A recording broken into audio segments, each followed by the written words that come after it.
Hello and welcome to this video on the general aspects of history taking. So let's get right into it.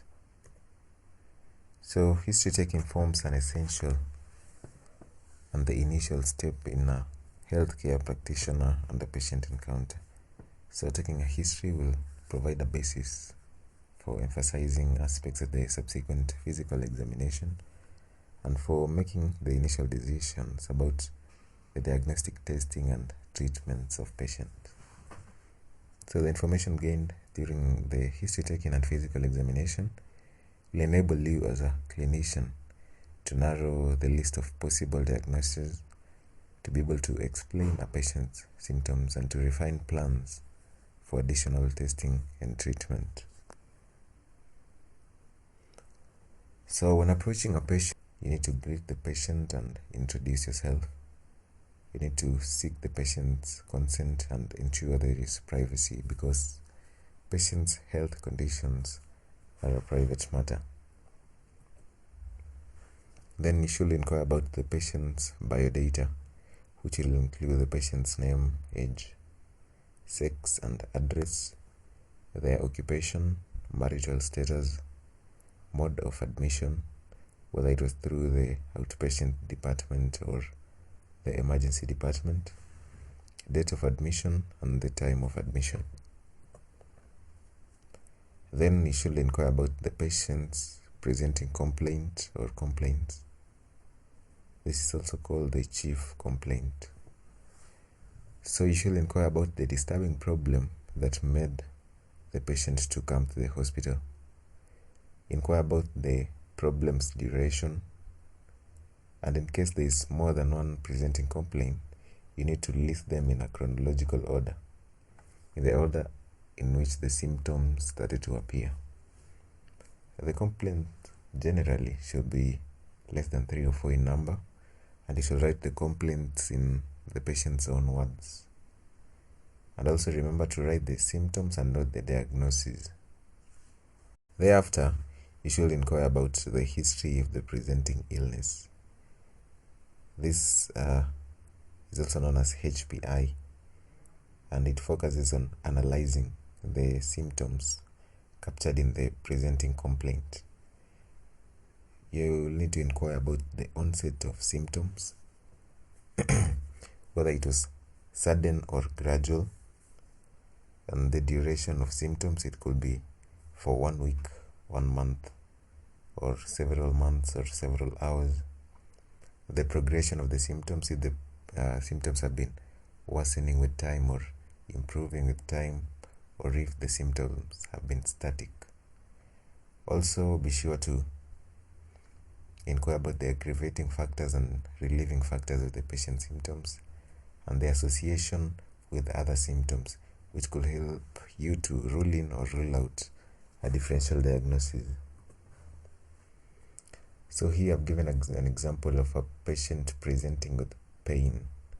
So for analyzing pain, you could use an acronym, SOCRATES. So you should inquire about the site of the pain. If possible, you should ask the patient to point the exact part of the body in which they are feeling the pain. So that will be able to enable you to capture the exact part of the body in which the patient is feeling the pain. Also inquire about the onset of the pain, whether it was gradual or sudden in onset. The character of the pain, whether it is dull pain, sharp stabbing pain, or burning pain, aching pain. Also the radiation of the pain, if it is radiating to other parts of the body. The relieving factors and the aggravating factors, the associated symptoms of the pain, and the timing of the pain, if the pain comes about in certain times of the day or during certain weather conditions. And also you should inquire about the severity of the pain. You could give the patient a scale of 1 to 10 and ask them to grade the pain on a scale of 1 to 10. So when questioning the patient, it is important that you get to understand the modes of questioning that you could use while conversing with your patients. So you could either use open questions or closed questions. So open questions are general invitations to talk that avoid anticipating particular answers. For example, you could ask the patient about the first thing they noticed when they became ill, and you could also ask the patient to tell you more about that in details. While in closed questions, this is where the clinician seeks specific information, and it is generally used for clarifications. So, for example, if you ask the patient if they had a cough on that particular day, the answer should be either a yes or a no. So that will be able to enable you as a clinician to clarify about a certain symptom. So in the course of you taking a history, you'll find that you'll be interchanging, or you'll be switching from open questions to closed questions in order to demystify certain aspects of the patient's presenting complaint. Thereafter, you should be able to review other systems that the patient has not included in his presenting complaint. Ask about certain symptoms from all the other systems in the body in order to rule in or rule out other diagnoses. So here I've listed the body systems and the possible symptoms that could be associated with those body systems. Thereafter, you shall be able to query about the past medical history of the patient. So inquire about the previous surgeries and the indications for those surgeries, the dates and types of procedures that were undertaken on the patient, any serious injuries, any history of blood transfusions when you are querying certain diagnoses like hepatitis and HIV and AIDS, any hospitalizations that the patient has had and the durations of the hospitalizations, any significant medical problems such as diabetes and hypertension.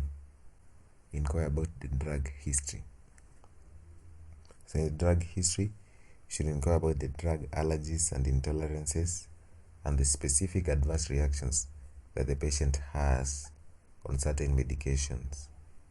And also inquire about the drugs that the patient is currently taking, whether they are herbal medications, complementary therapies, or curative drugs. Inquire about the family social history of the patient. So you should be able to question about hereditary conditions in the family, such as cystic fibrosis, sickle cell anemia, certain types of cancer, and diabetes, among others. Also, inquire about their current and previous occupations and their plans of returning to work or otherwise. Also inquire about their home circumstances, who the patient lives with, and their support networks such as parents and neighbors and friends. Also question about the financial circumstances of the patient in order to judge whether they are going to afford their health care. Also inquire about the smoking habits of the patient, how many cigarettes they smoke per day, or even or if they smoke any other drug such as cannabis. Inquire about the duration of smoking. In the next slide, I'm going to be illustrating how to calculate the pack years of cigarettes. Also, if the patient consumes alcohol, inquire about the brand of alcohol they consume, the frequency of the alcohol consumption, and the volumes consumed. Also, the patient has come as a result of injuries. You could ask if they are victims to domestic abuse. So here I've illustrated how to calculate pack years of smoking. So a pack year is smoking 20 cigarettes a day, that is one pack, for 1 year. So when reporting about the smoking habits of patient, it is essential that you know how to calculate the pack years of smoking. So to get the pack years, you are going to multiply the number of cigarettes a patient smokes per day by the number of years the patient has smoked, and divide that figure by 20. So for example, if a patient smokes 15 cigarettes in a day for 40 years, that will be 15 cigarettes times 40 years, divide by 20. So the result will be 30 pack years. So thereafter, you're going to note down the summary. So in the summary, you'll include the patient's name, age, and sex, the presenting complaint or complaints, plus their duration, and you're going to mention any important positives and important negatives. I hope you enjoyed the video. Be sure to like, share, and subscribe in order to get more content like this. Adios.